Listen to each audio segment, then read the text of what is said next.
Un corps qu'on aime, un corps qu'on accepte et surtout un corps qu'on respecte, c'est un corps dont on a envie de prendre soin. Donc ça, nécessairement, ça va avoir un impact positif sur la performance. Temps d'arrêt, le podcast sur l'art et la science du coaching, animé par Coach Frank, présenté par Très Bon Point. Bienvenue à Temps d'arrêt. Épisode 109, images corporelles et troubles alimentaires chez la population athlétique avec Cara Stenworth-Belleville. Bonjour tout le monde, c'est Coach Frank qui est avec vous. Mon intention avec Temps d'arrêt, c'est de déconstruire tout ce qui touche de près ou de loin à l'art et la science du coaching. Parce que ma mission personnelle, c'est de contribuer à la performance et au bien-être de tous les entraîneurs et entraîneurs francophones à travers le monde. Je pense que j'accomplis ça à travers le podcast d'un côté, mais aussi à travers mes différentes responsabilités comme conseiller aux entraîneurs, mon poste de professeur à temps partiel à l'Université d'Ottawa, ainsi que mes contributions à des études dans le domaine du développement des entraîneurs. Si tu es un nouvel auditeur ou une nouvelle auditrice de Temps d'arrêt, je t'invite à t'abonner, évaluer et commenter le podcast sur ta plateforme préférée. Ça peut être Apple Podcasts, Spotify, YouTube, mais aussi les médias sociaux en incluant Instagram, Twitter, X, Facebook, Threads, ainsi que TikTok. Pour les auditeurs loyaux de Temps d'arrêt, je vous dis un gros merci et je vous invite à être un ami en partageant à un ami, be a friend, tell a friend, comme ils disent en anglais. Ça prend 5 secondes et ça va contribuer au développement positif du système sportif en plus du tien. Pour l'épisode d'aujourd'hui, si tu es un intervenant dans le sport qui touche particulièrement à des sports qui ont des enjeux de poids, je pense que ça va décidément être un épisode pour toi. Ça va être un épisode pour n'importe qui est un intervenant et qui a à cœur le bien-être de son athlète parce qu'on va toucher au sujet, je dirais plutôt délicat, mais pas délicat dans le sens qu'il ne faut pas en parler, mais délicat dans le sens que c'est peut-être plus fragile qu'on pense, il faut peut-être faire attention à plus de choses qu'on le pensait, ou du moins que moi je le pensais avant l'enregistrement de cette conversation-là avec Cara Stenworth-Belleville. Parce qu'au départ, on discute de l'origine de son intérêt à elle pour l'image corporelle. Par la suite, on enchaîne avec la définition de l'image corporelle en différenciant chez certaines populations, les garçons, les filles, les athlètes et non-athlètes. Ensuite, on parle des facteurs influençant le développement de l'image corporelle pour terminer en discutant de l'approche qu'on devrait prendre aujourd'hui pour adresser ou intervenir à ce niveau-là ou parler de ça entre nous quand il était question, bien entendu, d'image corporelle. Et on a la personne parfaite pour nous parler de ça, Cara, qui est chef de projet chez Équilibre. Elle est aussi nutritionniste et ex-athlète de haut niveau, car elle possède un baccalauréat en nutrition de l'Université de Montréal et une maîtrise de cette même université. Elle a contribué à un atelier pour les entraîneurs de l'Institut national du sport du Québec sur les troubles alimentaires chez les athlètes. Elle se spécialise dans les problèmes liés à l'image corporelle et aux troubles alimentaires, en particulier chez les adolescents. Son expertise vise à promouvoir une image corporelle positive lors de la pratique d'activité physique, soutenant jeunes et adultes. Et donc, comme je vous ai dit un peu dans mon introduction, je pense qu'on a la bonne personne et j'amène sur la table, Cara et moi, un sujet particulièrement important, c'est-à-dire la façon dont on doit approcher l'image corporelle dans le sport, mais aussi dans la société. Je sais que moi, c'est un enjeu qui me parle parce que je fais des réalisations dans les dernières années que j'avais peut-être pas faites dans les autres années et on en parle justement dans notre conversation. Donc, tout le monde, je vous dis encore un gros merci d'être avec moi dans l'aventure de Temps d'arrêt. Je vous souhaite un bon podcast. Et puis là, Cara, tu me parles du fait que tu as nagé et puis tout ça. Mais là, aujourd'hui, en ce moment, comme tu as vraiment un gros intérêt personnel pour l'image corporelle, est-ce que ça vient justement un peu de ton passé d'athlète? C'est-tu de là que ça sort? Parce que moi, en fait, ce que je suis curieux de savoir, question plus générale, c'est d'où est-ce qu'on en vient à se spécialiser dans un sujet qui est aussi niché que l'image corporelle? Oui, en plein ça, en fait, dans le fond, moi j'ai nagé depuis de 6-7 ans jusqu'à 23 ans. Donc, tu sais, je veux dire, moi, le sport, ça m'a apporté tellement de choses, puis je changerais mon expérience pour rien au monde. Il y a tellement eu de bénéfices, puis d'expériences positives. Si c'était à refaire, je le referais. peut-être justement un peu différemment par contre, parce qu'en effet, dans les milieux où moi, j'ai grandi vraiment plus au niveau du contexte sportif, de l'environnement sportif, il y avait beaucoup de commentaires qui se faisaient. C'était une culture, malheureusement, où est-ce que l'apparence prenait beaucoup de place. Donc, ça l'a un petit peu teinté, justement, beaucoup mes pensées quand j'étais plus jeune, ma confiance. Je voyais l'impact que ça avait aussi sur mes coéquipières. Fait que, je veux pas, depuis que je suis quand même toute jeune, c'est cette préoccupation que j'avais par rapport à l'apparence puis à l'importance, entre guillemets, que je pouvais avoir avec ça, puis la performance. C'est ça a beaucoup teinté mon passé. Et donc, dès que j'étais, je te dirais, plus vers cégep, là, c'est là que j'ai développé justement un intérêt un petit peu plus pour la nutrition. Je peux pas dire que c'est nécessairement sain. Quand je suis rentrée en nutrition, je dirais que ça a été comme la meilleure chose qui m'ait pu m'arriver, moi, où est-ce que ça m'a complètement changé de perspective, ça m'a vraiment donné une meilleure vision d'ensemble de qu'est-ce qu'une alimentation saine, des comportements, puis une relation saine avec le corps, l'activité physique, puis la nourriture. Puis ça m'a permis justement de faire « Oh, OK! » Il y a quelque chose qui se passe, là, du moins dans le milieu où j'étais, où est-ce qu'il y a quelque chose à faire. Fait que je me suis vraiment intéressée davantage à la nutrition sportive et aux troubles de comportement alimentaire. J'ai fait ma maîtrise sur le sujet. J'ai travaillé un petit peu en clinique les premières années de ma carrière. Fait que pendant comme 4-5 ans, j'ai travaillé justement plus avec les athlètes qui avaient des troubles de comportement alimentaire. Et ça m'a amené justement chez Équilibre, qui est, dans le fond, nous, un organisme à but non lucratif qui travaille sur tous les enjeux en lien avec l'image corporelle. Donc, on travaille sur tout plein de sujets, pas juste en lien avec le sport et l'activité physique, là, mais on travaille avec tout type de professionnels de la santé, en petite enfance, en milieu scolaire. On est vraiment on a tout plein de différents projets en cours, que ce soit pour développer des programmes d'intervention, des campagnes et tout ça. Mais moi, étant vraiment un petit peu plus intéressée justement aux enjeux en lien avec le sport et l'image corporelle, ben, c'est sûr qu'en ce moment, ces thématiques-là, c'est ce qui m'allume le plus. Ben, d'un, je peux le sentir dans tous les échanges qu'on a eus dans les dernières semaines, clairement que ça t'anime, là, puis il y a une passion pour ça. Mais là, si tu me le permets, je reculerai peut-être un peu en arrière dans tout ce que tu viens de me dire. Tu sais, donc là, tu t'es rentré justement en nutrition, puis de la façon dont tu en parlais, puis dis-moi là si je me trompe, là, ça me dérange vraiment pas que tu m'exposes sur la place publique, tu sais, mais ça a quasiment eu un effet thérapeutique pour toi un petit peu, tu sais, ou est-ce que comme tu as compris des choses que tu avais peut-être juste vécues dans le passé, mais que tu n'avais pas mis des mots dessus? Est-ce que puis en fait, je serais surtout curieux de savoir, parle-moi un peu de comment est-ce que ton arrivée en nutrition a changé justement ta perspective, puis a influencé un peu ta compréhension de tout ce que tu nous mentionnais. Oui, ben, je veux dire, moi, j'ai eu c'est comme très parenthèse personnelle, mais moi, j'ai eu beaucoup de problèmes j'ai jamais eu un trouble alimentaire diagnostiqué. On appelle ça un trouble alimentaire non spécifié, où est-ce que tu réponds pas nécessairement à tous les critères, etc. Mais c'est là que j'ai réalisé pour la première fois de ma vie que tous les comportements quasiment qui étaient encouragés dans le milieu où j'étais, c'était des troubles alimentaire, essentiellement. Fait que ça m'a quand même réveillée un petit peu, je pense, par rapport à ça. Puis,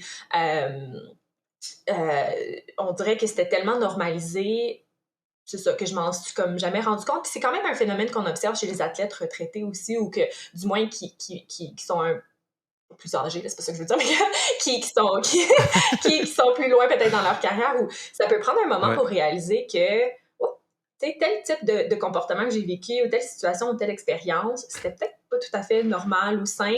Ça peut prendre un moment pour le réaliser. Puis je pense que j'étais justement dans cette période de ma vie-là, début vingtaine, où est-ce que tu prends un pas de recul, puis tu as un meilleur jugement critique par rapport justement à ces expériences-là. Puis avec tout ce que j'étais en train d'apprendre en nutrition, ça m'a comme éveillée. L'expérience par rapport à d'autres, ça peut être complètement différent aussi, parce que j'en connais des personnes qui sont rentrées en nutrition, puis ça peut faire l'effet contraire. Tu sais, ça peut éveiller au contraire des préoccupations qui n'étaient pas là. Donc, tu sais, à chacun son expérience, puis à chacun c'est ça. Mais moi, ça a eu cet effet-là de me réveiller par rapport à « Oh mon Dieu, OK, c'est pas tout à fait... c'est pas normal. » Ben oui, puis tu sais, ça, je pense que ça se transpose à plein d'autres aspects, autant au niveau de la culture, du leadership, des discours que tu vas avoir peut-être dans le vestiaire, dans une équipe, jusqu'aux troubles alimentaires qui sont peut-être renforcés, encouragés. Tu t'en rends pas compte tant que tu sors pas de là parce que tu sais, le sport, en bout de ligne, et notre sport qui nous est propre à nous dans nos expériences d'athlètes, c'est tout le temps une bulle.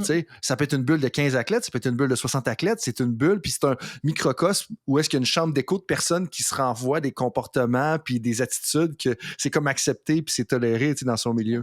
Puis clairement, là, qu'on va plonger en profondeur dans l'image corporelle parce que moi, c'est mon intérêt numéro un, le fait que tu sois là. C'est quelque chose à laquelle, en fait, j'étais inconscient de jusqu'à peu près il y a 6 mois. C'est quoi, puis qu'est-ce que ça comprend. Puis en fait, je connais pas encore grand-chose à part que je veux en savoir plus par rapport à ça parce que il y a eu des événements qui se sont passés là, dans le cercle de mes jeunes filles. Puis tout ça. Mais là, je m'en peux pas de te demander, je peux pas m'empêcher de te demander. Tu as parlé de troubles alimentaires qui sont normalisés dans l'espace sportif, mais qu'on ne se rend pas compte que c'est des troubles alimentaires avant qu'on sort. Sans nécessairement se parler peut-être de ce qui est spécifique à toi, mais plus en général, as-tu peut-être 2-3 exemples de troubles alimentaires en fait, que en réalité, c'est comme juste normal? Pour clarifier, dans le fond, c'est des comportements qui peuvent être, dans le fond, des symptômes de troubles alimentaires, par exemple. Fait que c'est pas nécessairement comme le trouble alimentaire est normalisé, c'est plus que les comportements peuvent être normalisés. Donc, le fait, par exemple, tu sais, je pense beaucoup à ce qui me vient, c'est l'entraînement excessif, par exemple. Donc, d'utiliser parfois l'entraînement comme forme de punition ou pour toujours en mettre plus. Donc, déjà qu'on tu t'entraînes, par exemple, 20, 25, voire même 30 heures par semaine dans ton sport, que pour atteindre cet idéal-là ou cet objectif-là corporel, on va faire en sorte que tu t'entraînes encore plus. Donc ça peut être justement un type de comportement qui peut être un peu plus normalisé. La restriction alimentaire aussi, de vraiment avoir beaucoup de règles externes qui vont gouverner ce qu'un athlète peut ou ne peut pas manger. C'est sûr que ça, c'est tout sur un spectre aussi au niveau de la restriction, puis au niveau des comportements qui peuvent être plus extrêmes. Il y a tout aussi des formes de compensation qui peuvent mener à justement ce qu'on appelle des binges, bref. Donc, c'est ce genre de comportement qui peut être plus normalisé, mais tu sais, c'est souvent un peu moins dans l'extrême aussi. Là, tu sais, ce que je suis en train de nommer, c'est peut-être un petit peu... ça peut-être parle pas à tout le monde parce que, mon Dieu, c'est comme extrême comme commentaire, mais ça peut être des petites... Tu sais, c'est tout un petit peu des micro-actions, des petites choses qui, à tous les jours, viennent... T'sais, on inculque ça. Ça vient créer justement un peu toute cette préoccupation excessive qui peut mener justement vers le développement de ces comportements-là qui peuvent être plus problématiques et éventuellement troubles alimentaires. Je pourrais vous parler un peu de ce spectre-là, de l'insatisfaction jusqu'à l'obsession, mais ça peut être des petits commentaires du genre... allant de « Hey, t'as l'air en forme, t'as-tu perdu du poids? » à « mange pas le pain, hein, on sait que ça va paraître demain. » ou tu sais, tout petit... c'est pas quelque chose du tout qui est unique au sport, là. Ça, c'est quelque chose qui est omniprésent dans la société d'aujourd'hui, où est-ce que ce discours-là autour de tout de quoi qu'on a de l'air, de tout ce qu'on mange, de comment on bouge, quand on bouge, la durée qu'on bouge, c'est beaucoup, beaucoup, beaucoup commenté. Puis il y a beaucoup de messages, de fausses croyances qui sont véhiculés à travers ces types de commentaires-là, par exemple. Ben, tu sais, le commentaire que tu me parles de micro-action, moi, il me parle beaucoup, tu sais, moi qui essaie d'être positif puis d'encourager le monde dans la vie à être en santé, tu sais, j'arrive de mon voyage justement en Angleterre, puis il y a un de mes collègues que la dernière fois que je l'avais vu, tu sais, il était un petit peu en surpoids, tu sais, puis d'un coup, comme, quand je l'ai rencontré en Angleterre, il était comme, hey, il avait vraiment l'air plus en shape. Puis j'ai dit exactement ce que tu viens de dire en anglais avec mon accent francophone, tu sais, mais j'ai dit, hey, pour vrai... t'as l'air plus en forme, tu sais, depuis la dernière fois qu'on s'est vu, comme, en tout cas, je sais pas si tu fais un effort, mais t'as l'air vraiment plus en forme. Puis sa réponse a été comme de dire, ben oui, justement, à cette heure, je m'en vais à l'école en vélo à chaque jour, tu sais. C'est un professeur universitaire, fait qu'il a fait des changements de comportement. Mais là, tu me dis ça, moi, ça fait augmenter mon sentiment de culpabilité, fait que je te remercie pour ça. Puis c'est pas l'objectif non sinon... plus, tu sais, je veux dire, c'est non, tellement, comme je dis, c'est tellement normalisé dans notre société, c'est tellement omniprésent que...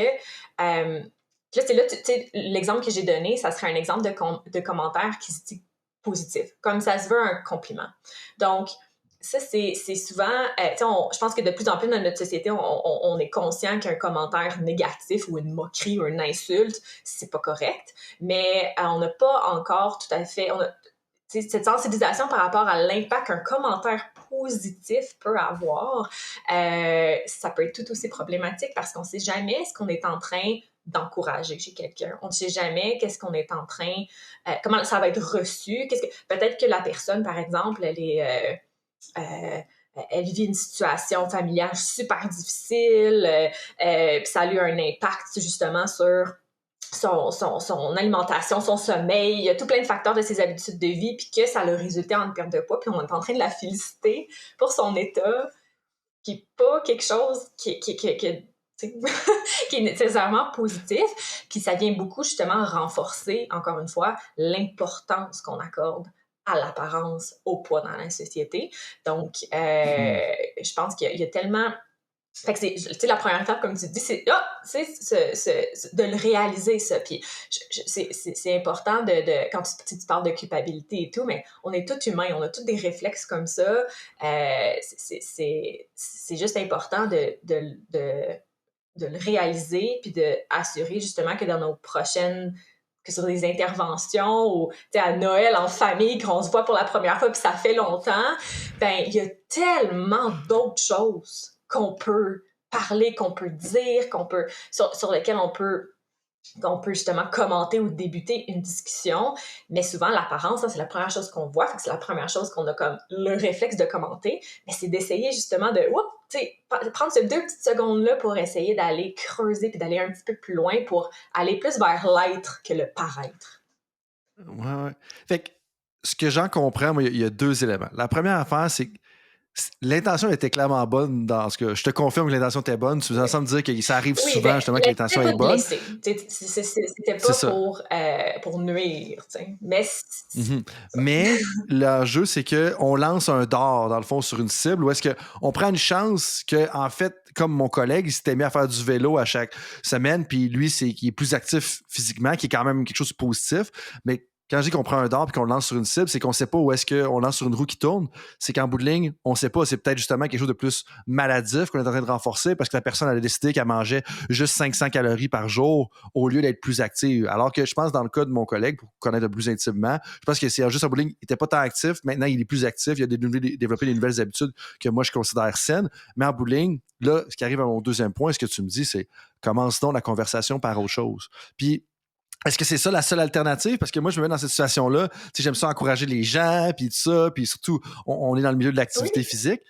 C'est quoi l'autre alternative? Ou qu'est-ce qu'on peut faire autre que de dire Hey, je suis content de te voir, t'as vraiment l'air en forme. Qu'est-ce qu'on peut faire d'autre? On commence par un autre sujet complètement. Même ça, c'est t'as l'air en forme. On se base sur l'apparence de la personne pour insinuer qu'il est en forme. Oui, tout à fait. Puis on sait pas vraiment... On peut jamais savoir de l'apparence... On ne peut jamais savoir, en regardant quelqu'un, c'est quoi ses habitudes de vie. Impossible. Fait que, tu disais justement d'encourager, on est dans la motivation, on aime ça. Ben, peut-être que juste simplement en demandant comme Hey, ça va?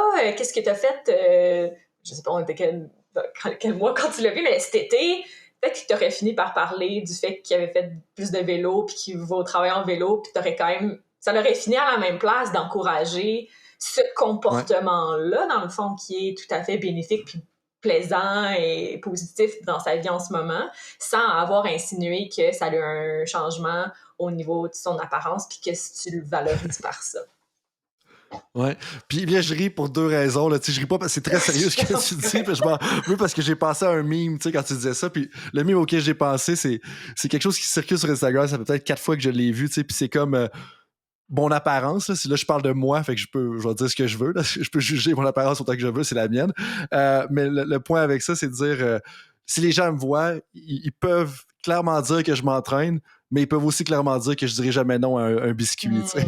Puis je pense que ça représente, en tout cas, moi, mon image corporelle quand je vois ça, là, mais je suis pas en train de dire qu'il faut juger Puis ça, tu sais, quand justement. tu mentionnes justement que Ouais. tu sais, c'est mon image, je peux dire ce que je veux. Souvent, les commentaires qu'on se fasse soi-même, c'est souvent ceux qui sont le plus durs puis les plus dommageables.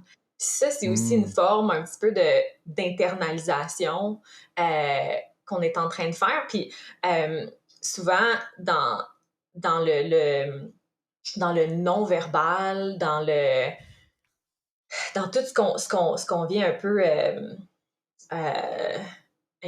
oui, merci, Intégrer, c'est ça, internaliser? internaliser, intégrer, ben ça va finir par paraître à quelque part dans nos pensées, nos croyances, dans qu'est-ce qu'on va dire, ces micro-mots. Fait que, tu sais, cette internalisation-là, puis ce qu'on pense de Ouais. nous-mêmes, peut avoir une influence aussi, évidemment, sur nos comportements puis notre propre perception, mais aussi sur comment on va interagir avec le monde autour de nous. Puis, tu sais, Ouais. nous, comme un peu... comme n'importe quel un peu modèle écologique, où est-ce que, tu sais, notre société a un impact sur nous, puis c'est sûr que les Clairement. industries, puis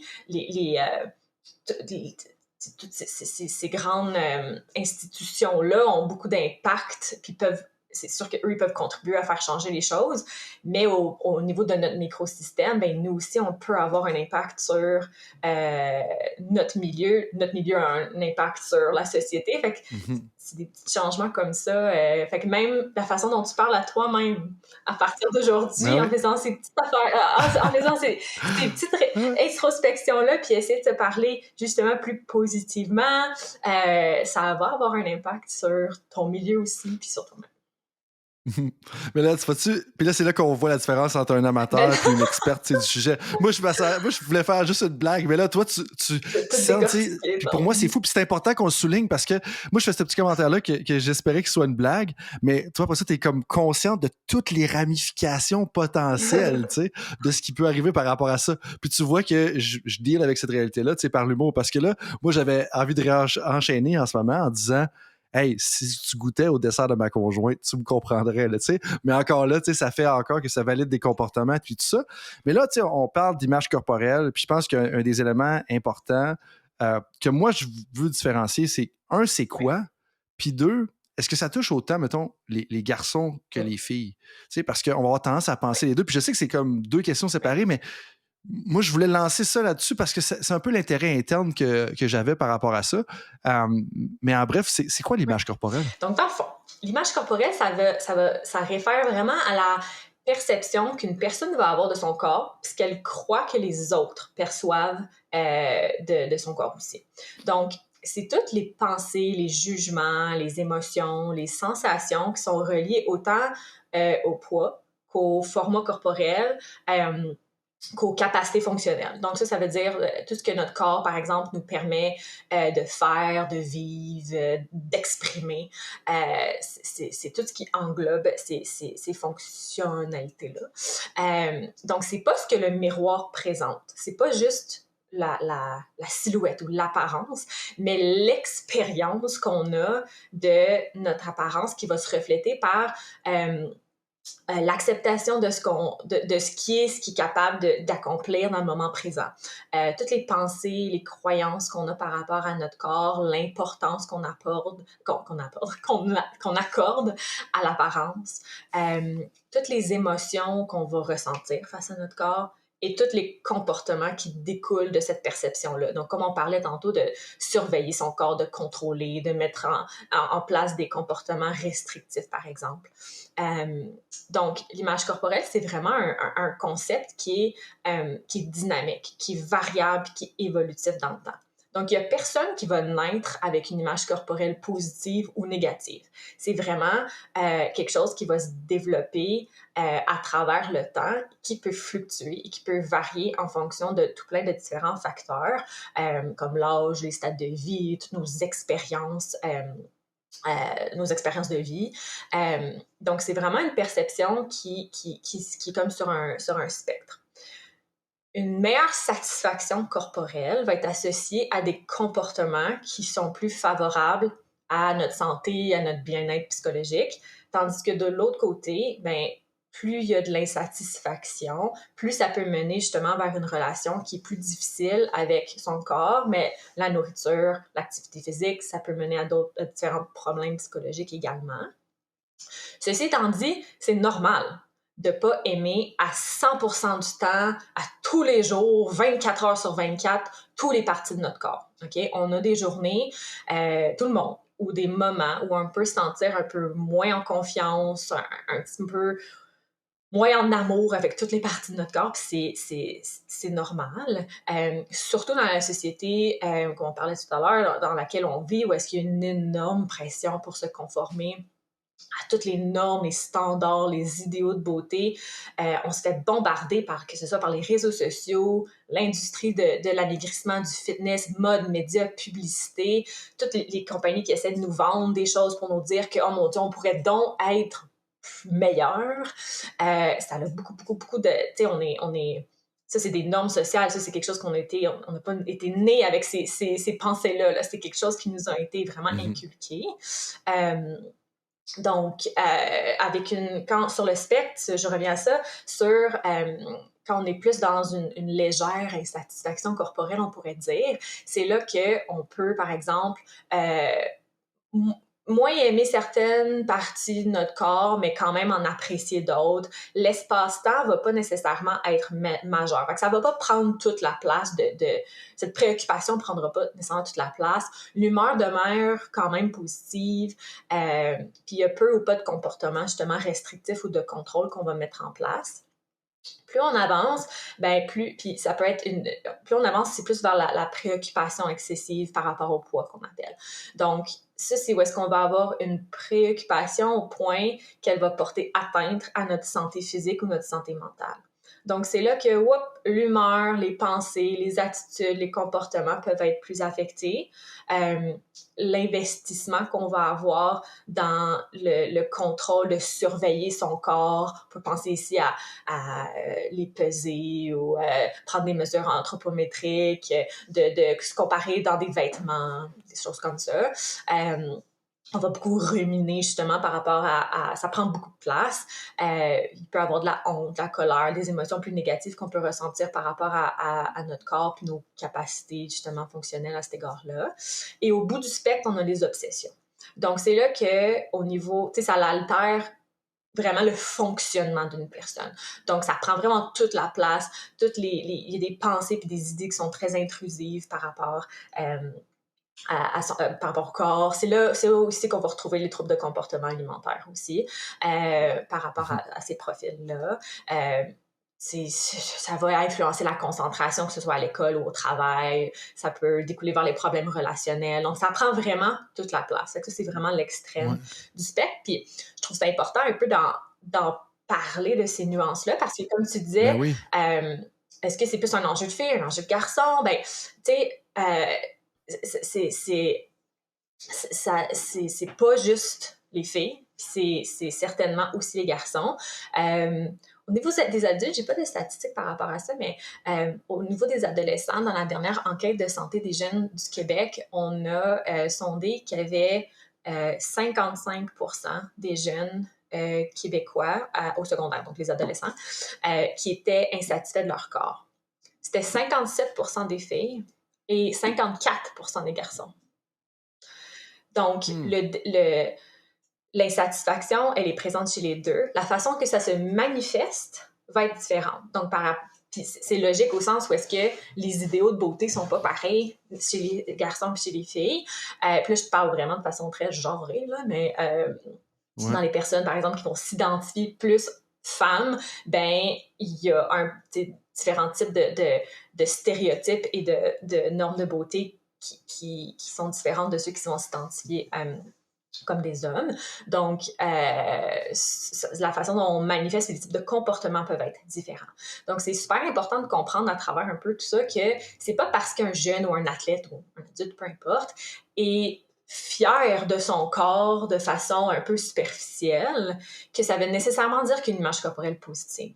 Okay? C'est possible que l'importance que la personne accorde à l'apparence prenne beaucoup de place, qu'il surveille régulièrement son corps, qui essaie de tout le temps viser pour un idéal, puis ça fait en sorte qu'ils vont mettre en place des comportements de contrôle ou de restriction. Bref, donc c'est important de comprendre que, parce qu'on a eu j'ai eu des témoignages, par exemple, là, je reviens au milieu sportif, où est-ce que on peut dire comme ah ben moi je suis dans un groupe de garçons, puis tu sais ils se prennent des selfies devant le miroir, puis je vois qu'ils s'aiment, fait qu'ils n'ont pas de problème. Ça veut pas du tout dire qu'il n'y a pas tous ces comportements-là ou ces pensées-là qui se mettent en place à cause que c'est comparativement, par exemple, à ce qui peut se passer chez les filles, où ils peuvent, par exemple, plus nommer directement comme quoi ils sont pas bien dans leur corps, par exemple. Fait que c'est pas parce que c'est pas manifesté de la même façon que c'est pas pour autant un enjeu au niveau de l'image corporelle. Ouais, puis c'est là que dans tout ce que tu viens de dire, moi, ce que je trouve qui est difficile à cerner, c'est de dire quand est-ce qu'un comportement est problématique ou quand est-ce qu'un indique justement une insatisfaction malsaine avec ton image corporelle. Je te donne un exemple. Tu sais, tu me parlais des mesures anthropométriques tout à l'heure. Ben, tu sais, une personne qui veut améliorer sa composition corporelle parce qu'elle se sent pas bien dans son corps, par exemple, etc., mais là, elle peut prendre des mesures anthropométriques autour de son corps. Puis là, éventuellement, c'est un outil quand même important quand tu veux mesurer la progression. Tu sais, nous, on le faisait comme entraîneur personnel dans une autre vie. Tu sais. Donc, c'est là que. Puis moi, le côté délicat là-dedans, c'est que je prends, le côté des pinces, là, je ne me rappelle plus le terme exact, là, mais les pinces anthropométriques, là, donc pour savoir comme l'épaisseur du gras à différentes parties. Ou de l'autre côté, mettons, peser le nombre de grammes de quelque chose que tu vas manger, te peser à chaque jour. Moi, ce que je veux dire, c'est que d'un côté, quand on sait quand même que si on veut s'améliorer, il faut faire un suivi de nos résultats, de notre performance, de nos caractéristiques, si l'objectif est réellement s'améliorer. Mais là, moi, l'incertitude ou l'enjeu ou la chose avec laquelle qu'est-ce que ça bouscule un peu dans ma tête, c'est de dire quand est-ce que c'est sain et quand est-ce que ça ne l'est pas, tu sais. Ben,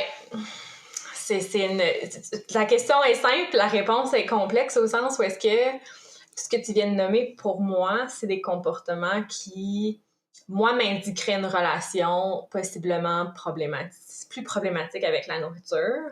Tu sais, au sens où est-ce que de calculer, de peser, d'avoir ce suivi-là aussi rigide, justement, démontre une certaine...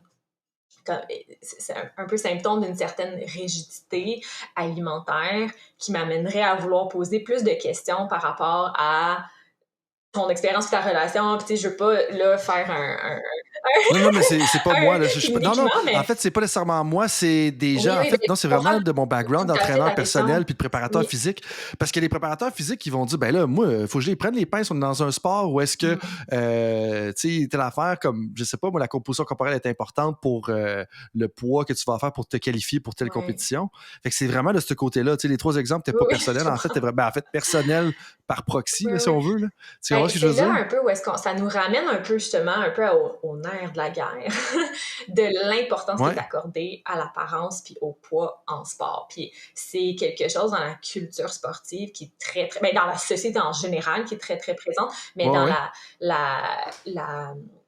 dans le sport également, ça se manifeste différemment dans tout plein de différents sports, mais cette mentalité-là du thin to win, puis la présence, puis la pression des idéaux athlétiques pour la performance, c'est très puissant, c'est très présent. Puis souvent, ben, le premier réflexe qu'on peut avoir justement pour améliorer une performance, ça va être comme « Ah, ben, il faut que je travaille sur le poids et la composition corporelle. » Fait que oui, le poids peut avoir une influence sur la performance. Mais la perte de poids n'est pas directement associée à des meilleures performances.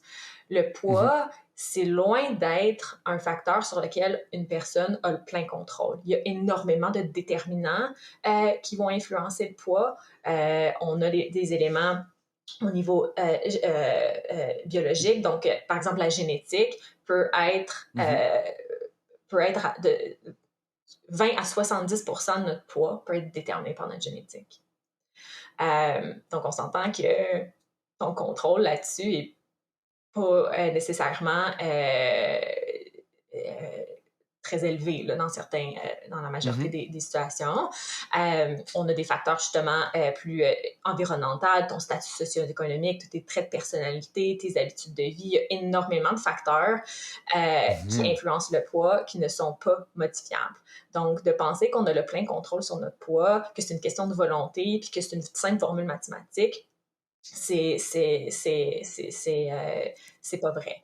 Donc, c'est ça. Fait que le poids en tant que tel, c'est vraiment loin d'être un facteur sur lequel quelqu'un a plein contrôle. Puis c'est certainement pas le seul facteur, évidemment, de la performance. Il y en a tellement plus. Puis en essayant de trop contrôler, de manipuler, de modifier son poids ou sa composition corporelle au-delà de la capacité de notre corps, parce qu'on a tout un poids naturel, qu'on appelle, mais on risque de vraiment compromettre d'autres facteurs de la performance, mais aussi de la santé. Au niveau de la performance, si on est tellement rigoureux, puis on est en train de tellement contrôler qu'on est en carence, qu'on est en manque d'énergie, c'est sûr que ça va affecter notre sommeil, notre récupération, notre concentration. Ça peut nuire à notre humeur, notre confiance. Je veux dire, il y a beaucoup d'éléments qu'en essayant de contrôler ce paramètre-là, ça vient causer beaucoup plus d'enjeux d'un autre. Tu sais, si tu me permets, je ferais peut-être du pouce un peu ce que tu viens de dire, parce que pour moi, c'est un enjeu, je pense, qui touche à plusieurs entraîneurs puis plusieurs personnes là-dedans. Puis je vais donner une étude de cas, là, je t'avais pas préparé à ça, fait que pardonne-moi, tu sais. Mais bon, si je me trompe pas, il y a un consensus paper, là, donc un article consensuel, là, je ne sais pas si la traduction elle est parfaite, mais bref, un article de plusieurs personnes, un consensus paper qui est sorti quand même récemment, qui disait que les athlètes féminines qui mangeaient pas assez de calories par jour, ça l'entraînait comme beaucoup de problématiques. Puis le chiffre exact, je pense que c'était 30 kilocalories par kilogramme de masse maigre, ou peut-être livre de masse maigre, là, bref, citez-moi pas là-dessus, allez voir, on le mettra en référence. Mais c'est 30 kcal par kilogramme de masse maigre. Ça, je me rappelle clairement du chiffre. Mais tu sais, mettons une athlète, dans ce cas-là, dans un sport, on va dire, technico-artistique, qui a justement que les gens au cerveau autour d'elle, probablement qu'elle ne mangeait pas assez, qu'elle ne mangeait pas le 30 kilocalories. Puis pour mettre en contexte les gens, ce qui sort dans le consensus paper, c'est de dire que si tu ne manges pas ça, ben ça va avoir un impact sur tes fonctions biologiques, que ce soit tes hormones, ton système reproductif, puis tout un paquet de troubles qui va arriver. C'est le Relative Energy Deficiency. Oui, exactement. Exactement. En lien avec le REDS. Fait que si tu veux éviter ça, et on établit comme baromètre qu'il faut que tu sois en haut de 30 kilocalories par kilogramme de poids, quelque chose comme ça. Mais là, cette athlète-là, si elle est tout le temps en dessous de cette marge-là, c'est ce qu'ils ont dédié, puis que là, par la suite, elle va arriver qu'elle a besoin de calculer ses calories au point d'augmenter ça pour être au-dessus du seuil de 30 kcal, est-ce que c'est quand même quelque chose de problématique? C'est là que moi, la relation que j'ai avec, ou la perception que je trouve vraiment difficile, c'est de dire à quel point on suit, à quel point on ne suit pas, quand est-ce que c'est positif, quand est-ce que c'est négatif. Puis je sais qu'il y a des entraîneurs qui ont plein de défis avec ça. Là, pour répondre à ça directement, moi, je veux dire, moi, j'ai une approche qui n'est pas centrée sur le calcul, sur les portions. C'est beaucoup plus en lien avec l'alimentation intuitive, où est-ce que tu fais confiance à ton corps par rapport à ce qu'il a besoin en termes de tes signaux de faim, de satiété, de tes envies, de tes préférences. Puis dans un contexte sportif, ça s'applique tout en étant conscient justement un petit peu de toute cette... ce que tu manges avant, pendant, après les entraînements, il y a une petite... pour structure, c'est pas le meilleur mot là, que j'ai trouvé, là, mais il y a quand même quelques applications de nutrition sportive qui peuvent se faire encore dans le cadre de l'alimentation intuitive. Et moi, par exemple, si j'étais pour travailler avec cet athlète-là, ben moi, en tant que professionnelle de la santé, je suis consciente de ses besoins, mais je ne lui demanderai jamais, exigerai pas qu'elle le calcule par elle-même. On va, de par nous, notre travail ensemble, travailler sur des objectifs pour augmenter sa consommation alimentaire en fonction de son rythme, de ses préférences, sans qu'elle doit calculer précisément, parce que dans un cas comme celui-là, ben Puis en fait, dans tout, quand on commence à tellement avoir cette rigueur-là, ben, ça peut beaucoup développer justement ces préoccupations excessives par rapport à ce qu'on est en train de manger, puis influencer beaucoup la relation qu'on a avec la nourriture. Donc là, c'est un cas peut-être un petit peu plus justement de dénutrition, où est-ce que il Ouais. fallait, ben, il faut recadrer, puis ça, ben, comme il faut respecter, je pense là on parlait d'entraîneur, mais je pense qu'en tant que n'importe quel intervenant, il faut respecter ses limites professionnelles aussi, puis se dire, OK, moi ma Ah oui. limite est ici, c'est peut-être normal que je sache pas quoi faire parce que c'est pas mon rôle d'intervenir dans cette situation-là. Mhm. Je pense que en tant qu'entraîneur, il y a vraiment, tu sais, une belle opportunité d'avoir ce contact-là avec l'athlète, de développer justement un espace de confiance pour que un athlète puisse venir dire comme, hey, je me sens de telle façon, je me sens pas bien. OK, comment, puis dire, OK, ben, comment est-ce que je peux t'aider? Ben, on est capable un peu de dépister qu'il y a un problème, de reconnaître les signes justement d'un enjeu, puis de référer à la bonne personne qui va pouvoir prendre en charge puis encadrer cette situation-là Mhm. selon l'approche qui est appropriée dans ce contexte-là. Ouais, puis ce qui arrive avec le calcul, puis là, on prenait le calcul des calories, par exemple, mais c'est un peu le même principe, selon moi, que les pinces anthropométriques. C'est de dire que c'est peut-être une solution à court terme, mais que la personne, c'est pas une habitude de vie à long terme, qu'elle dire, hey, elle va être capable de reconnaître ses signaux de satiété, elle sera pas nécessairement capable de reconnaître que comme, OK, ben là, hey, quand est-ce que je me sens bien au-delà du chiffre qui est là, comment est-ce que moi, je me sens bien avec mon corps, tu sais. Puis là, la petite nuance ou le petit aparté sur les entraîneurs m'amène à vouloir davantage différencier un peu, c'est quoi un peu le portrait de l'image corporelle chez la population générale, puis la différence qu'on voit justement chez la population Ouais. athlétique. C'est comme un peu quoi la différence entre les deux portraits, parce que là, on parle de ça, mais des fois, comme on disait au départ, on est tellement dans une bulle qu'on oublie qu'on est dans une bulle. Fait que je suis juste curieux de savoir un peu c'est quoi la différence entre les deux portraits, du côté général puis du côté plus Ouais. Mais athlétique. dans le fond, comme là, vraiment en général, la littérature observe dans le fond que les athlètes, de façon générale, ont une image corporelle plus positive que les non-athlètes. OK? Fait que il y aurait plusieurs raisons pour ça. Fait que dans un premier temps, les athlètes, ben, ils pourraient justement ils valorisent davantage tout ce que leur corps permet d'accomplir. Donc, le fait que à travers l'activité physique, ben, on a une meilleure connexion possiblement avec notre corps, on y fait plus confiance. Justement, la fonctionnalité corporelle que je parlais au début, ben, elle peut être un petit peu plus... les athlètes sont plus sensibles à ça, fait que ça peut agir comme facteur de protection contre l'objectification puis cette capacité-là de se valoriser au-delà de juste son image. Fait que ça serait une des raisons pourquoi peut-être les athlètes ont une meilleure image corporelle générale que les non-athlètes, donc les gens de la société en général. Il y a aussi beaucoup de bénéfices psychosociaux du sport là, qui peuvent être plus protecteurs aussi au niveau psychologique. C'est sûr qu'aussi en raison du niveau d'entraînement qui est exigé dans le sport, surtout d'élite, ben, les athlètes peuvent avoir une composition corporelle qui est plus collée sur les normes de beauté véhiculées, en guillemets. Donc, tu sais, justement, tantôt, je parlais du 55% des adolescents vraiment général au Québec. Il y a une étude de l'Université de Laval qui a repris cette même méthodologie-là de l'enquête québécoise puis qui l'a appliquée à un groupe d'élèves athlètes.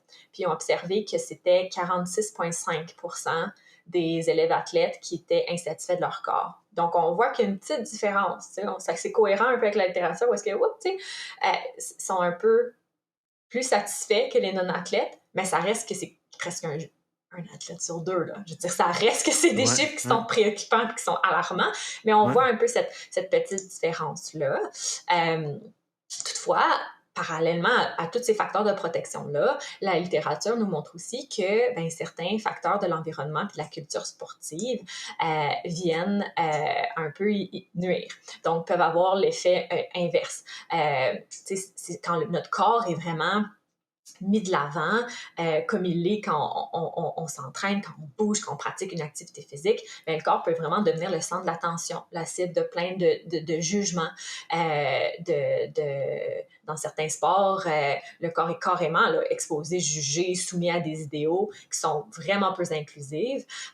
Toutes ces pressions-là qui sont issues de l'environnement du sport, bien, ça peut venir exacerber justement l'importance qu'on accorde à l'apparence, puis mène justement vers tous ces messages, ces pratiques qui sont très, très, très centrées sur la perte de poids à tout prix, tout au long de la performance.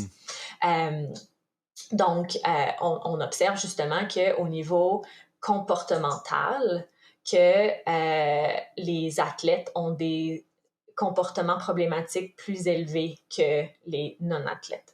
Donc, là, je ne vais pas dire n'importe quoi, je vais... Fait que dans le fond, si je comprends bien, pendant que tu recherches peut-être la précision... Non, la statistique, je voulais juste... S'il y a un problème, le problème est plus grave. C'est-tu fair de dire ça? C'est plus au niveau par exemple... attends, j'essaie de retrouver mon affaire, là. Donc, dans le fond... je ne retrouve pas la statistique, pardon, je pense que c'est correct. Je suis toute réserve, là, au besoin. Corrigez-moi en commentaire. Mais de mon souvenir de l'enquête, c'était 65% des jeunes Québécois qui adopteraient ou qui souhaiteraient contrôler leur poids d'une façon ou d'une autre. Tandis que c'était près de 80% des athlètes. Donc, on voit qu'au niveau du comportement, d'être prêt à mettre en place des comportements qui peuvent être dangereux, malsains, ben que c'était plus élevé justement chez les athlètes. Donc, on voit justement que ça revient un peu à mon propos tout à l'heure, c'est pas parce que tu es plus satisfait de ton corps que tu mets pas nécessairement en place des comportements qui peuvent être dangereux pour toi. Donc, c'est ça. Je vais essayer de retrouver la... OK, non, c'est parfait. Puis, non, mais c'est très intéressant. Puis là, comme si on enchaîne là-dessus, comme là, tu parles un peu des différences entre les deux. Mais moi, je suis curieux de savoir, tu sais, comment est-ce que l'environnement va influencer le développement? Parce que, par exemple, nous, quand on parle du développement des entraîneurs, on parle souvent du développement des entraîneurs et de l'environnement. Parce que l'entraîneur fait partie d'un écosystème sportif dont tu es très bien conscient, dont tu fais partie d'ailleurs, tu sais. Fait que moi, je suis curieux de savoir, puis je pense qu'il y a des choses qui est importantes à réaliser, qu'en fait, je sais pas c'est quoi les réalisations qui sont à faire, mais je pense qu'une conversation importante qui doit avoir lieu, c'est de dire, OK, là, mais comme dans toutes les problématiques des athlètes, qu'on peut voir chez les athlètes, l'environnement sportif influence grandement le développement de l'image corporelle et tout ça. Et c'est là que moi, je me suis dit, tu es probablement la meilleure personne à qui poser la question, de comment est-ce que comme l'environnement influence justement le développement de l'image corporelle des individus. Tout à fait. Ben, je le prendrai encore le plus gros niveau macro encore, c'est comment est-ce que l'image corporelle se développe à la base. Donc, dans le fond, dès qu'on est, comme je disais plutôt, on n'est pas avec une image corporelle positive ou négative. C'est vraiment quelque chose qui va évoluer selon plein d'interactions dès la petite enfance. Donc, on peut diviser ça en 4 principaux facteurs. Tu vas avoir les caractéristiques physiques. Donc, par exemple, le genre, l'âge, la puberté, par exemple, où est-ce que on sait que à l'adolescence, où est-ce qu'il y a plein de changements, que les ados doivent s'habituer très rapidement à une grande... beaucoup de changements, de refaire une image complètement d'eux-mêmes dans une période assez restreinte dans le temps. Notre poids naturel aussi. Donc, on sait que plus notre poids naturel va... plus l'écart est important, notre poids naturel, puis ce que la société nous dit qu'on est supposé, à quoi on est supposé ressembler, plus il peut y avoir d'insatisfaction corporelle. C'est pas... une corrélation, là. C'est pas parce que c'est possible. Il y a aussi toutes les caractéristiques psychologiques. Donc, on va avoir des traits de personnalité qui peuvent être plus protecteurs pour l'image corporelle que d'autres. Donc, par exemple, avoir une meilleure confiance, avoir une meilleure estime, c'est quelque chose qui peut davantage nous protéger. Tandis que, par exemple, le perfectionnisme, une faible estime, le fait de beaucoup se comparer ou d'internaliser les messages puis les normes qui nous sont véhiculés, ça va avoir de l'influence. On sait justement que le perfectionnisme, l'auto-objectification, l'internalisation de l'importance qui est accordée à l'apparence, puis l'anxiété corporelle, c'est des exemples de traits de personnalité qui sont plus associés à une insatisfaction corporelle chez les athlètes versus les non-athlètes, surtout en sport technico-esthétique. Donc, c'est là aussi qu'on observe que, une situation, une expérience, un commentaire peut influencer quelqu'un de façon complètement différente selon, justement, notamment, ses caractéristiques et ses traits de personnalité. Fait que, une situation n'a pas nécessairement un impact direct, mais l'impact peut être exacerbé parce que déjà en partant, on est plus susceptible ou vulnérable à la comparaison, par exemple.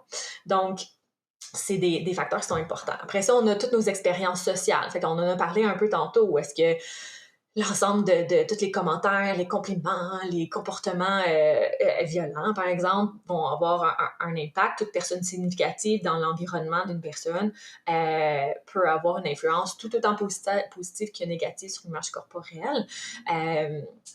Tantôt, on parlait un petit peu des commentaires, puis on sait que le body shaming, j'ai pas de terme en français qui est vraiment qui se traduit super bien pour ça, mais le body shaming, c'est une forme de violence émotionnelle.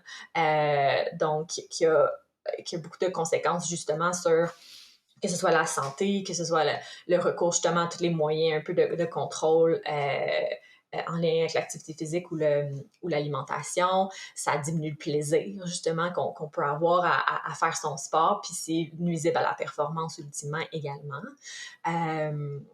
Et tous nos environnements. Donc, si je reviens avec ta question, que ce soit l'environnement social, que ce soit l'environnement sportif, c'est vraiment la socialisation qu'on a à travers toutes les valeurs, les idéologies, les normes qui nous sont transmises à travers ces milieux-là, cette culture-là. Puis, tu vois, c'est drôle, j'en ai parlé un peu de mon expérience personnelle au début de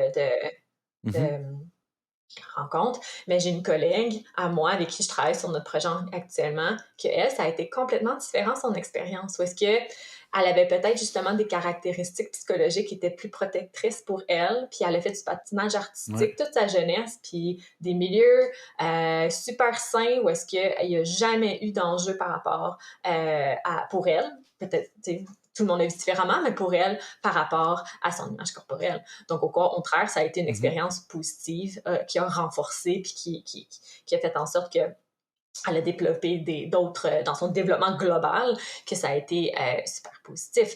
Donc, tout le monde le vit différemment aussi. Puis, ce qui est super intéressant avec l'impact un peu des doubles environnements, si on veut dire, parce que vu que le sport est un microsystème du macro,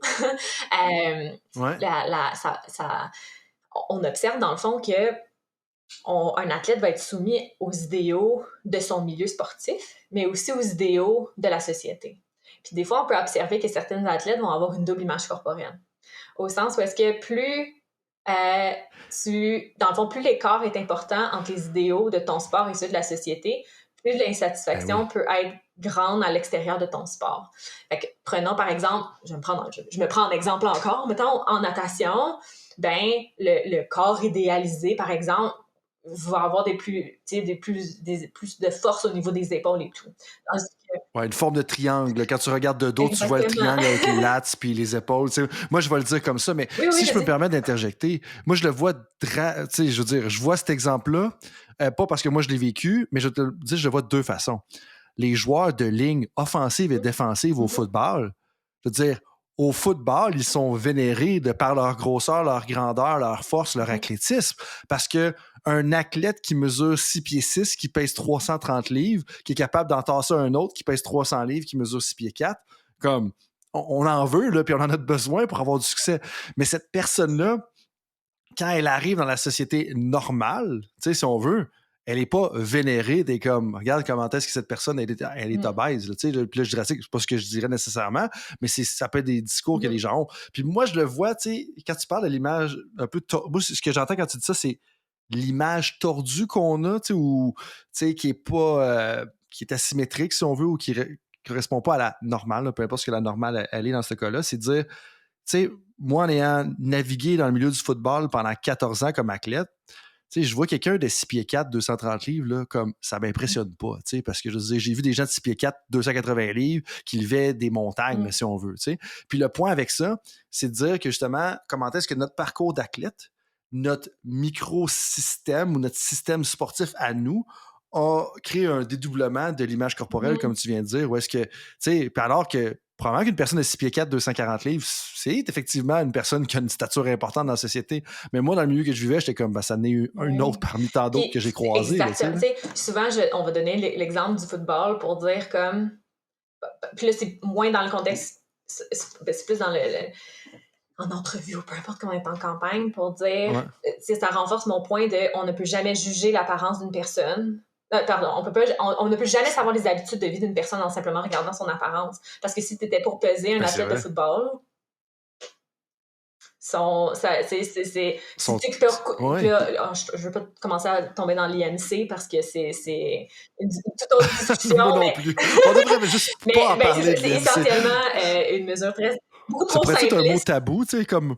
Ouais, c'est peut-être un mot genre qu'on fait juste annuler ou canceller. C'est pas du tout une mesure qui devrait être évaluée pour établir la santé de quelqu'un. Mais justement, si on était pour prendre cet exemple-là, souvent on l'utilise pour dire comme, ben justement, cette personne-là, ça veut pas dire qu'elle est en santé, puis on peut pas juger de son apparence pour ça. Puis qu'il y a des personnes comme Jason Kelce qui mesure, je pense, 6 pieds 3, qui pèse 270 livres, qui est super athlétique. Puis je serais curieux de savoir son pourcentage de gras, justement, parce que, tu sais, des armoires à glace, où est-ce que, dans un sens, où est-ce que il est quand même... Il y a beaucoup de muscles en dessous de la rondeur extérieure qu'on pourrait voir, tu sais, puis en bout, il est peut-être bien content avec ça. Fait que bref, dédoublement de l'image corporelle en raison de la différenciation entre ton milieu sportif et la société. Je reviens à mon exemple d'épaule. Ben, moi, quand je sortais de la piscine, ben, c'était pas valorisé, ça, chez les normes de beauté féminine, etc. Puis c'était la même chose chez certains sports, par exemple, où je prends un garçon en patinage artistique, par exemple, pas nécessairement la musculature qui est idéalisée dans la société, fait qu'il peut avoir cette espèce de double image corporelle-là. Puis ça, c'est fascinant, parce que moi, je me suis toujours sentie comme ça, personnellement, dans mon sport. Puis quand j'ai commencé à lire là-dessus, je suis tombée en bas de ma chaise pour faire « Oh mon Dieu, je reviens pas! » C'est vraiment validant comme information. Puis il y a des sports que c'est beaucoup plus cohérent, l'image valorisée dans ton sport, puis l'image valorisée à l'extérieur du sport. Et même là, j'amènerais, tu parlais des genres tout à l'heure, tu sais, dans certains sports, l'image qui est, on va dire, favorisée pour les hommes, dans le sport et dans la société sont pas mal plus cohérents que dans d'autres sports. Là. Fait que bref, ça, c'est super intéressant. Mais tu sais, comme là, tu me parles un peu de tout ça, c'est fascinant, mais moi, je me pose la question comme comment est-ce qu'on peut reconnaître les signes? On a un athlète en avant de nous, une athlète en avant de nous, une personne en avant de nous en général. Comment est-ce qu'on peut reconnaître les signes que la personne a une image corporelle positive? Et comment est-ce qu'on peut reconnaître qu'elle a une image corporelle négative? Puis potentiellement qu'il faut lui apporter du soutien, justement. Donc, en effet. Donc, dans le fond, il y a plusieurs signes qu'on peut regarder. Puis c'est sûr que c'est... Je vais en nommer pour vous aider un petit peu à avoir des drapeaux rouges puis reconnaître, mais c'est très aussi... vous y allez aussi personnaliser la chose, là, mais... Par exemple, quelqu'un qui va éprouver, par exemple, beaucoup de honte, de culpabilité, de haine à l'égard de son poids. Fait que justement, ces petits commentaires-là qu'on peut observer quand on est si on mange en équipe ou dans les vestiaires. Les vestiaires, là. Quand il n'y a pas d'adultes proches ou de personnes, quand l'entraîneur n'est pas là, par exemple, ça se jase beaucoup dans les vestiaires par rapport à ces préoccupations-là. Fait que c'est là qu'on peut en entendre souvent. Quand c'est un athlète déprécie ou rejette certaines parties de son corps, ou justement, comme je disais, les commentaires qu'on se fait à soi-même, souvent les plus durs, les plus dommageants. Fait que ce discours interne-là, il va finir par sortir à travers des petits commentaires, des petites critiques ou des choses comme ça. Fait que ça, de rester à l'affût, c'est un signe justement que l'athlète est peut-être préoccupé par son apparence. Si on cherche justement à transformer son corps pour ressembler absolument à un idéal ou un modèle ou peu importe, quelqu'un qui va j'en ai parlé tantôt un peu des signaux, faire confiance en son corps, fait quelqu'un qui écoute peu, qui ignore sa faim, sa satiété, ses besoins, ça c'est un signe justement de peut-être des comportements qui sont plus ou moins sains ici. Encore une fois, on en a parlé tantôt des comportements peut-être un peu plus problématiques au niveau du danger non sécuritaire, donc de faire des régimes, du surentraînement, si on est tout le temps en train de faire plus que ce que l'entraînement entre guillemets, normal exige. Là.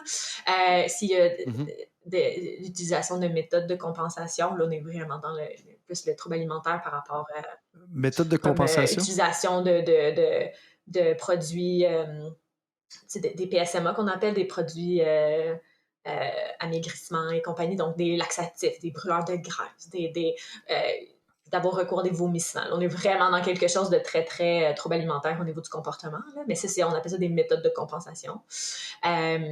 Après ça, de façon générale, sa confiance est plus... on voit au niveau de l'humeur, sa confiance est plus faible. On voit qu'il y a des changements peut-être plus... pas nécessairement du jour au lendemain, mais qui s'installe quand même dans une certaine période de temps. C'est quelqu'un qui va vérifier beaucoup son apparence, qui va se surveiller, qui va éviter certaines situations aussi. Hein, si elle évite tout le temps les stretching après l'entraînement ou d'aller au restaurant, de manger avec ses coéquipiers. Ou d'aller à la piscine. Oui, d'éviter de se faire prendre en photo, d'éviter justement, on sait qu'une des conséquences de l'insatisfaction corporelle au niveau de la relation à l'activité physique, c'est que ça peut carrément être un abandon ou à la diminution de la pratique d'activité physique. C'est quelque chose qui est quand même bien documenté chez les filles. Notamment, il y a des organismes comme Filles Actives, justement, qui adressent directement cet enjeu-là. D'éviter de porter un vêtement, de masquer, de cacher son corps. Si on voit qu'il est moins concentré dans sa pratique ou il est moins engagé à l'école, qui a un impact sur la performance, hein, parce qu'on l'a nommé j'ai pas présenté toutes les conséquences de l'insatisfaction corporelle, mais nécessairement, quand notre santé mentale, physique, quand il y a des répercussions justement sur notre sommeil, sur notre récupération, ça vient inévitablement nuire à la performance. Puis au contraire, une image corporelle positive, où est-ce qu'on a plus confiance en soi, où est-ce qu'on va s'alimenter adéquatement, où est-ce qu'on va avoir des comportements qui nous permettent de prendre soin de soi. Moi, je dis toujours un corps qu'on aime, un corps qu'on accepte et surtout un corps qu'on respecte. C'est un corps dont on a envie de prendre soin. Donc ça, nécessairement, ça va avoir un impact positif sur la performance. Donc, il ne faut pas voir le fait de favoriser une image corporelle positive comme un frein à la performance. Au contraire, ça ne peut qu'améliorer. Puis, je fais un parallèle un peu avec le dernier podcast que tu as enregistré avec Stéphanie qui parlait justement des violences en lien avec le sport. Puis, elle parlait un peu justement de ce phénomène-là de performance à tout prix, puis jusqu'où on va. Puis, moi, je pense pas que la performance à tout prix ne devrait pas être au détriment... En fait, la performance ne devrait pas être au détriment du bien-être puis du développement global de la personne. Puis, nous, on a des témoignages des personnes avec qui, des cliniciennes avec qui on travaille, parce que nous, moi, je travaille pas directement avec les athlètes, ou nous, on travaille avec les intervenants, plus. Puis avec les cliniciennes avec qui on travaille, nous, on a des témoignages d'athlètes qui disent qu'ils redonneraient leur médaille olympique si ça pouvait faire en sorte qu'ils n'étaient pas au prix avec leur trouble alimentaire aujourd'hui. Ah ouais, c'est fou pareil, hein? Donc, ça a un impact important, là. Tous ces enjeux-là, puis d'importance d'en prendre conscience, puis de favoriser justement des milieux sportifs qui sont plus inclusifs, où est-ce que la diversité corporelle est plus valorisée et où est-ce qu'on va justement favoriser une relation positive de l'athlète avec son corps et la nourriture puis l'activité physique. Fait que justement, ça va se traduire tout ça dans les signes qu'on va voir pour un athlète qui a une image corporelle plus positive. Il va davantage se valoriser pour tout ce que son corps va permettre de faire, de réaliser, au-delà de juste de quoi qu'il y a de l'air. Il va se traiter avec bienveillance, il va faire preuve davantage de flexibilité, d'équilibre, il va adopter des comportements justement qui sont plus sains, il va faire confiance à son corps, il va être plus confiant, il va s'affirmer, il va de meilleure humeur, il va être capable de valoriser son unicité, puis la diversité des autres aussi. Donc... Puis tu sais, juste là-dessus, un autre lien justement avec le podcast qui a été publié, tu sais, avec Stéphanie, tu sais, elle parlait comment est-ce qu'une grande partie de la violence qui est produite, qui est créée, qui est faite, elle a lieu entre les pairs. Tu sais, puis elle parlait un peu de à quel point c'est prépondérant. Mais ce que tu me disais un peu tout à l'heure, pour moi, ça revient à ça, de dire, je pense qu'il y a un gros rôle sur des intervenants dans la promotion d'une image corporelle positive, c'est d'éduquer les pairs et les athlètes à quel genre de commentaires il y a peut-être lieu de faire dans un vestiaire, puis quel commentaire a peut-être lieu de ne pas faire dans un vestiaire, tu sais, à gauche Tout puis à à fait. droite. Fait que, tu sais, ben, en même temps, jusqu'à un certain point, des fois, de donner ça peut les outiller, mais j'ose penser que l'éducation, ça va prévaloir sur outiller sur comment est-ce qu'ils pourraient utiliser ça malicieusement. Mais tu sais, parce que, tu sais, les athlètes, ben, c'est clairement une partie importante de l'environnement quand vient le temps de parler de la violence, quand vient le temps de parler de l'image corporelle. Mais justement, en lien avec l'environnement, tu sais, quelles sont les stratégies que l'on peut faire justement pour promouvoir un environnement qui est respectueux, inclusif, puis qui favorise le développement d'une image corporelle Ouais. positive chez les jeunes athlètes puis les jeunes sportifs? J'adore ta question. Donc, tout à fait pertinent. Puis justement, juste parenthèse, parce que on pourrait en parler de ça pendant 3 heures. Il y a beaucoup de besoins justement dans le milieu pour mieux comprendre, pour mieux savoir comment intervenir, comment créer ces espaces-là. Puis Équilibre, on est justement en train de construire une boîte d'outils pour venir aider à vous accompagner dans ces actions-là, donc à suivre dans la prochaine année. Ça va sûrement être prêt plus vers 2025, mais c'est quelque chose qu'on est en train de développer. Donc, pour aujourd'hui, Tu reviendras c'est faire ça un exactement. tour sur le Fait que podcast à ce globalement, par moment-là. exemple, tu sais, ça serait justement, tu sais, première affaire, un peu, on vit à notre nerf de la guerre, ça serait de diminuer l'importance accordée au poids et à l'apparence dans notre milieu. Puis, un peu comme Stéphanie, dans son podcast, elle a dit aussi, c'est de ne pas être paralysé par... C'est un enjeu de culture du sport. Hein? Puis on sait que, tu sais, ça ne changera pas demain matin, il y a beaucoup, beaucoup, beaucoup de travail à faire, mais chacun, dans son milieu, peut faire des actions qui peut faire évoluer et changer les choses.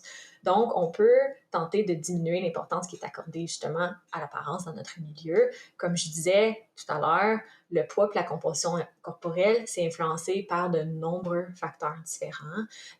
Plusieurs de ces facteurs-là, c'est pas des facteurs qui sont facilement modifiables et donc pas contrôlables.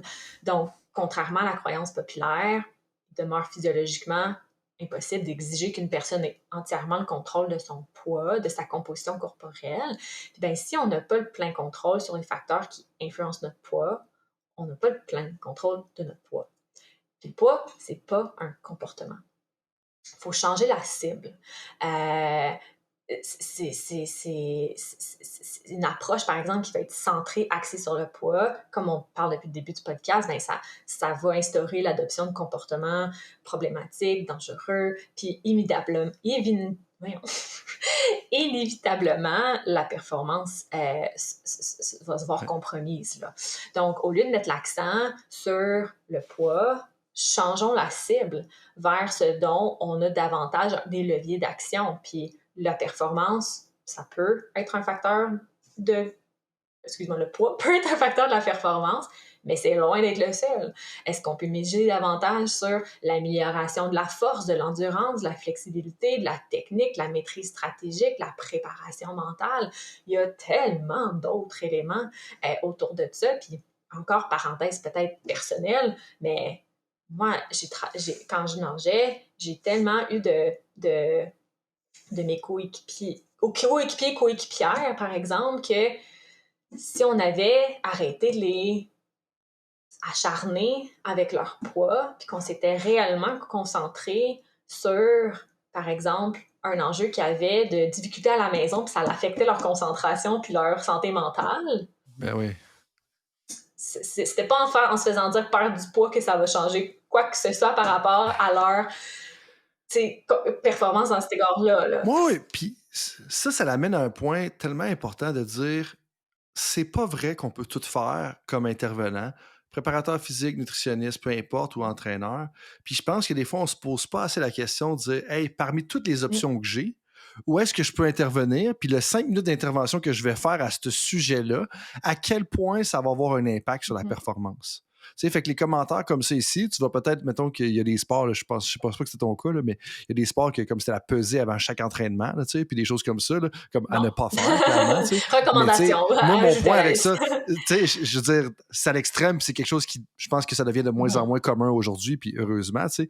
Mais le point que je veux faire avec ça, c'est, pour moi, ce qui est encore plus problématique dans cette image-là que tous les problèmes de santé, ce qui est quand même un peu ironique à dire, là, c'est d'arriver de dire que, OK, là, fait que toi, à chaque jour, tu as 20 athlètes, tu vas prendre 1 minute par athlète pour les peser, fait que tu as 20 minutes par entraînement, tu vas les peser. Il y a bien d'autres affaires que tu pourrais faire qui seraient plus rentables pour la performance de tes athlètes que de Ah, passer 20 minutes à chaque non, jour. non, Tu non, comprends ce que je veux dire? Puis 100%. c'est là que ça, c'est un Ouais. symptôme, c'est un exemple X d'un problème plus grand, selon moi, où est-ce qu'en tant qu'entraîneur, en tant que professionnel, faut que tu te poses la question à un moment donné, c'est pas vrai que tu peux tout faire. Puis le temps que tu mets là, c'est-tu vraiment aussi rentable que tu le penses, 100%. tu sais? Puis là, même là, je dis rentable, c'est Mm. peut-être pas la bonne façon de le faire. Là, on objectifie un peu le corps de l'athlète, dire on veut rentabiliser le temps qu'on met.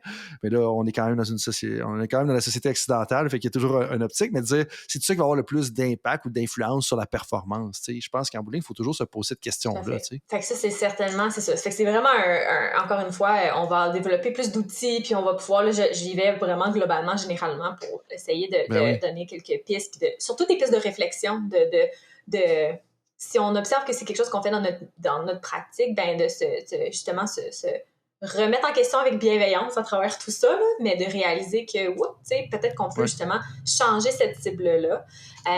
Après ça, ben, d'éviter de soi-même faire des commentaires en lien avec le poids et l'apparence. On en a parlé au début d'à quel point c'est omniprésent, que c'est souvent banalisé. Un commentaire positif comme négatif peut faire du tort. Puis il y a tellement d'autres choses par le... Oui? Si je peux t'interpeller là-dessus, comme ce serait quoi justement les Oui! mots à utiliser quand on parle un peu du poids puis tout ça? Moi, je trouve que c'est un enjeu important. Puis tu sais, je n'ai déjà entendu une nutritionniste en parler dans le passé. Malheureusement, je me rappelle pas des points là, parce que je présentais juste après elle. Puis tu sais, moi, j'ai mes 3 filles à la maison qui vont être des adolescentes. J'essaie d'être un bon papa. On va les laisser juger dans 20 ans si c'était le cas ou pas. Tu sais, comme c'est quoi les Ouais. mots à utiliser justement ou comme les Ouais. formulations Ben, à c'est pas utiliser? nécessairement des mots, des formulations, plus que sur quoi, encore une fois, sur quoi on met la cible, sur quoi qu'est-ce qu'on, qu'est-ce qu'on valorise, tu sais, puis il y a tout, tu sais, de valoriser davantage, par exemple, encore une fois, tout ce que le corps permet de faire, d'accomplir, de miser davantage sur les talents, sur les efforts, sur les qualités, sur les traits de personnalité, sur les attitudes. Tu sais, il y a tellement d'autres choses qu'on peut commenter sur quoi on peut mettre de l'emphase. Ça revient un peu à deux choses. D'aider les athlètes à se valoriser, autant les valoriser par ça et se valoriser par justement ce que le corps peut accomplir. Donc, d'attirer l'attention plus sur le fonctionnement plutôt que sur l'apparence, d'aider les athlètes à se connecter, de faire plus confiance à leur corps, à leurs différents signaux, d'aider à réaliser justement toute la créativité, de vivre le moment présent, d'exprimer ses émotions à travers le mouvement, que ça permet d'évacuer le stress, que ça dans un contexte sportif, tu sais, d'encourager, communiquer, célébrer, c'est toutes des choses qu'on pourrait pas faire si on n'avait pas un corps. Fait que c'est davantage de mettre l'emphase sur ces aspects-là au lieu c'est pas de parler de poids différemment, c'est d'arrêter de parler de poids puis de miser sur tout le reste, de miser aussi sur l'être au-delà du paraître. Tu sais, chaque personne, athlète, jeune, peu importe, on possède toutes des qualités, des compétences qui nous sont uniques, qui nous permettent de pratiquer son sport, de se dépasser. Ben, on peut miser davantage justement sur la capacité à maîtriser les stratégies, le leadership que la personne démontre, sur l'esprit d'équipe, la persévérance, l'entraide, la collaboration, le dépassement de soi, la passion, le courage. Je veux dire, on pourrait en parler pendant une demi-heure de tous ces aspects-là. Il y en a tellement, on les oublie souvent au détriment de le poids. Tout à fait. Ça porte à réflexion, Cara, tout ce que tu dis. On est déjà rendu presque au temps qu'on s'était promis, donc je veux respecter mon engagement. Mais si tu me permets, je te poserai une dernière question éclair. Puis, J'hésite beaucoup, mais en fait, je vais y aller avec celle-là parce que je pense que ça nous en dit un peu sur toi. Si tu pouvais retourner en arrière, là, quand tu avais à peu près là, comme 20 ans, 22 ans, peut-être, en fait, je te dirais même à ta carrière Mhm. d'athlète, euh, puis te donner un conseil à toi-même, ce serait quoi que tu te dirais? Je pense que je me dis, vraiment profite du moment présent. Je pense que quand, en tout cas pour moi, quand j'étais jeune, je me projetais tout le temps tellement dans le futur. J'étais tout le temps en train de courir après les résultats, les médailles, les équipes. C'était tout le temps qu'est-ce qui s'en vient et non qu'est-ce qui se passe en ce moment. Fait que si je pouvais parler à la jeune Cara, je dirais genre, sois un peu moins sérieux, sois un peu moins rigide. Et plus de plaisir, laisse-toi vivre un peu. L'expérience sportive, ça a été extraordinaire. J'aurais aimé ça la vivre un peu plus au lieu d'avoir été autant dans ma tête, puis un peu aux prises avec ces pressions-là qu'on a parlé aujourd'hui. Là. Ouais, puis tu sais, en même temps, tu étais accaparé par toutes ces pensées-là, mais l'environnement a tellement eu un gros impact, probablement, sur le fait que tu es arrivé à ce point-là, à avoir ces pensées-là. Tu sais, des fois, c'est un mix de personnalité puis environnement. Puis je sais que je t'apprends rien, mais moi, je suis plus te dire comme je te comprends. C'est ça le message un peu de ce que je vais te dire. C'est en ce que je pense que je te comprends, là, tu vois, peut-être que je dirais pas, mais tu sais, l'environnement a tellement un gros impact, puis tu t'en rends pas compte. Là, avant que tu sois vraiment éveillé à ça, tu es dans le milieu sportif, puis là, tu te rends compte, oh boy, OK, c'est un peu le déclic que tu as fait quand tu as commencé à Mais étudier en oui, tu sais, nutrition, on ces a beaucoup un peu choses-là, tu sais. parlé comme du négatif, mais pour moi, tu sais, comme j'ai dit au tout début, moi, cette expérience sportive-là, j'aurais voulu qu'elle soit peut-être un peu différente, mais s'il fallait que je recommence à zéro, je le ferais différemment, mais je le ferais encore. Puis, Ouais. tu sais, encore aujourd'hui, je veux dire, je m'ennuie, tu sais, de partir en camp d'entraînement puis d'avoir rien d'autre à faire que de nager, manger puis être avec mes chums, là, genre ça, là, je m'ennuie. Fait que Ben se oui, profiter davantage de ces moments-là, c'est ça que je me serais dit pour... la vie était Ouais, simple. La vie était simple. Super. Bien, merci beaucoup, ça me Cara, fait pour plaisir. vraiment, tu sais, comme la nuance dans tes propos, la clarté d'amener un sujet que je considère vraiment important. Puis c'est une des raisons, parmi les quelques raisons pour lesquelles tu es là. Tu sais, vraiment, merci beaucoup. Avant que je termine puis je conclue l'épisode, je te laisserai peut-être le mot de la fin. Est-ce qu'il y a quelque chose peut-être à dire aux auditeurs, aux auditrices, que tu voudrais vraiment qu'ils retiennent là, à la fin de ce Oui, podcast-là? ben, comme je disais, tu sais, je pense que quand on réalise que notre corps, c'est un moyen qui nous permet de se réaliser pleinement, qu'on valorise notre unicité, ses forces, notre potentiel, plutôt de ce qu'on a de l'air, c'est vraiment tout un outil à avoir dans son coffre, puis d'être, tu sais, en tant qu'intervenant, de se remettre, de se sensibiliser par rapport à tout ce qu'on a parlé, mais avec bienveillance. Puis l'idée, c'est jamais le discours qu'on a, c'est pas de culpabiliser, c'est vraiment d'aider puis d'outiller, de vous aider à davantage naviguer à travers ces enjeux contemporains, là, si on veut, tout ce qui est en lien avec l'image corporelle. Puis de chacun à son tour, on peut tous contribuer à changer cette culture sportive-là. Comme je dis, Équilibre, on est en train de développer des outils pour aider autant athlète qu'entraîneur que directeur pour être capable de favoriser l'image corporelle dans les contextes de pratique d'activité physique et sportive. Donc, restez à l'affût. Je vais vous mettre tous les liens et tout ça de ce que j'ai discuté aujourd'hui. Parfait. Puis, Ben, merci beaucoup pour ça. Merci beaucoup pour nous amener ta sagesse et tes expériences à l'avant-scène, là, dans le public. Tout ce que tu vas nous partager, on va le mettre dans la description de l'épisode. Avec plaisir, on va faire des liens aussi à Équilibre. Et puis là-dessus, tout le monde, ben, je vous dis merci beaucoup d'avoir été là pour un autre épisode de Temps d'arrêt. Et je vous dis à la prochaine. merci. Salut tout le monde, c'est Coach Frank avec un petit rappel pour vous avant que vous partiez pour vos autres projets de la journée, que ce soit une pratique ou un entraînement. Est-ce que vous voudriez recevoir une petite réflexion de ma part par courriel? Est-ce que vous aimeriez ça vous faire challenger dans votre travail? Si oui, bien, la réflexion du coach est pour vous. C'est quoi ça? Eh bien, c'est un petit courriel textuel qui partage les idées, concepts et débats qui animent mon esprit dans les dernières semaines. C'est très court, 250 à 500 mots. Et donc, si vous voulez recevoir ce genre de courriel qui va susciter de la réflexion, eh bien, visitez le drcoachfrank.com dans la section Contact et inscrivez-vous. Sinon, eh bien, je vous dis à la prochaine et merci d'être avec moi dans l'aventure Temps d'arrêt.